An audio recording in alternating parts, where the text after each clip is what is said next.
Merci beaucoup. Merci d'avoir invité la DGCCRF à ce colloque pour présenter effectivement son action dans ce domaine. Alors j'ai envie de vous répondre qu'on voit effectivement des spécificités, on voit des choses qui sont très proches de ce qu'on constate en Hexagone, mais peut-être à titre liminaire, il faut rappeler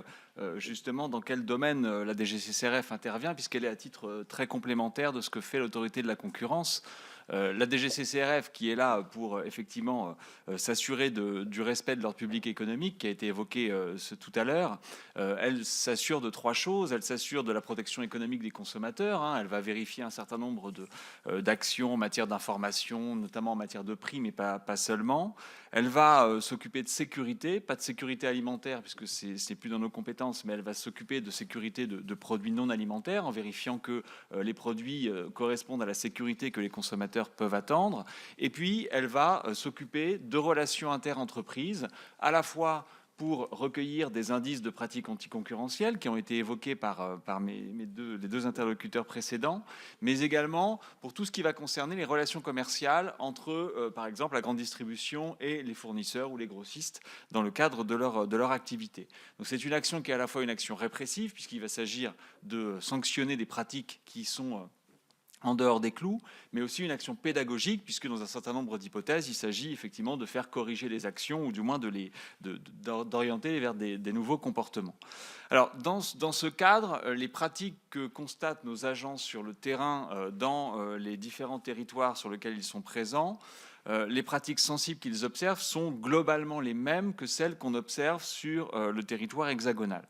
Alors, je vais les expliquer peut-être en détail dans quelques instants, mais il y a quand même un certain nombre de spécificités qui sont liées à des éléments qu'on a évoqués tout à l'heure, hein, l'insularité, l'éloignement, des spécificités structurelles qui vont montrer qu'on a bien évidemment des pratiques un peu différentes qui vont être analysées. Il y a aussi une autre raison qui explique cette spécificité, c'est qu'il existe aussi des réglementations particulières, je pense au bouclier qualité-prix,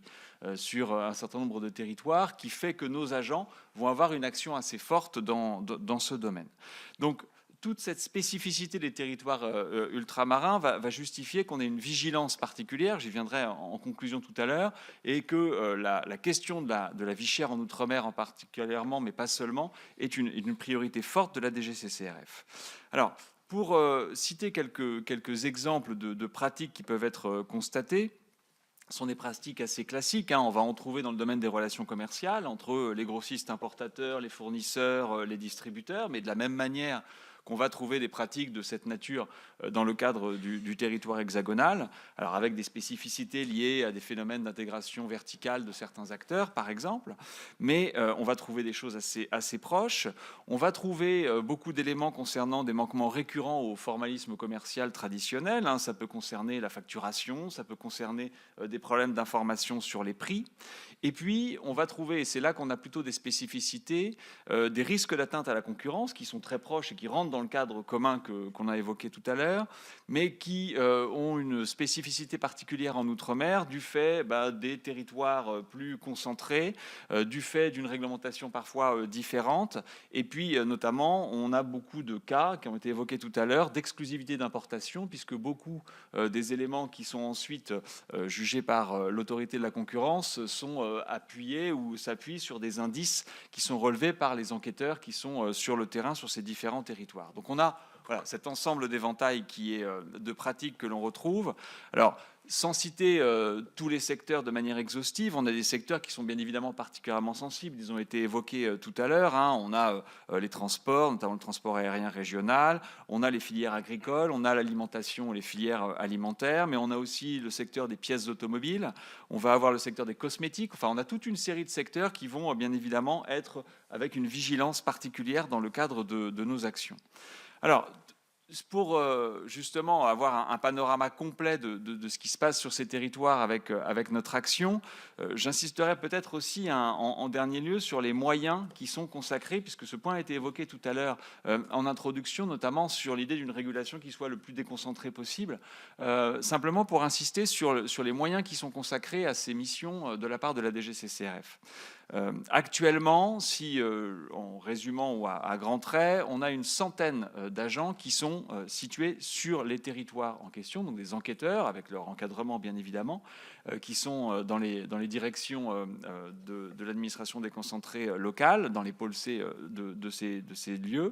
Et ce qui est, au regard du poids économique bien évidemment de ces territoires, une volonté de la part de la direction de surpondérer leur présence. C'est-à-dire que si on appliquait effectivement un ratio tout simple, on aurait probablement moins d'agents, mais l'idée c'est bien évidemment, puisque les spécificités sont fortes, d'avoir des agents qui soient bien présents. Donc on a ces agents qui sont présents, mais pas que ces agents, puisqu'on a aussi à l'échelon hexagonal des brigades, notamment une brigade de contrôle des pratiques anticoncurrentielles qui se trouve en Île-de-France et qui irradie sur l'océan Indien, et on a une brigade en matière anticoncurrentielle qui s'occupe des Antilles et de la Guyane. On a aussi des travaux, bien évidemment, en administration centrale, puisqu'on a, au sein de la sous-direction que je représente, un bureau, qui est le bureau de l'analyse économique, avec une équipe dédiée spécifiquement à ces questions ultramarines. Donc c'est notamment cette équipe qui va être chargée de travailler aujourd'hui sur ce qui va concerner le suivi du bilan du protocole sur la vie chère en Martinique, donc qui va examiner l'ensemble de ces données. Donc voilà, donc on a une action qui est une action à la fois au niveau déconcentré et au niveau central, avec des interactions qui sont les plus fortes possibles pour qu'on ait cette idée de régulation et d'enquête qui soit la plus proche du terrain. Donc en conclusion peut-être sur ce point,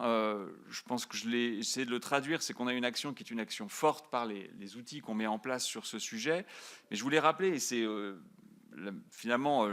tout ce qui a été dit pour l'autorité de la concurrence, je pourrais quasiment le reprendre de manière quasi identique, puisque la question de la vie chère en Outre-mer est une priorité et une des principales priorités de la DGCCRF, à la fois dans son plan stratégique pour les 4 prochaines années, mais également dans le cadre du programme national d'enquête, puisqu'on fait un programme national d'enquête tous les ans qui comprend une grosse centaine d'enquêtes, et dans lequel on a des enquêtes dédiées sur des questions ultramarines et sur des questions qui sont liées à la vie chère en Outre-mer. Donc c'est vraiment une spécificité forte et une volonté forte de notre part d'être vraiment présent sur ce sujet. Alors, avec les leviers d'action qui sont les nôtres, mais d'essayer justement d'éclaircir et de traiter ces préoccupations qui nous occupent aujourd'hui.